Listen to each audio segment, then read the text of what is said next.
ఏపీలో పెన్షన్ల పంపిణీపై సీఎస్ సమీక్షించారు. పెన్షన్ల పంపిణీపై జిల్లా కలెక్టర్లతో AP CS Neerabh Kumar Prasad video conference నిర్వహించారు.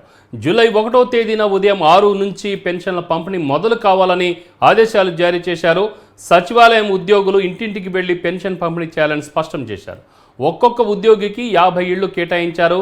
అదనంగా ఉద్యోగులు అవసరమైతే ప్రభుత్వ ఉద్యోగులను మాత్రమే వినియోగించాలని సీఎస్ నీరబ్ కుమార్ ప్రసాద్ తెలిపారు.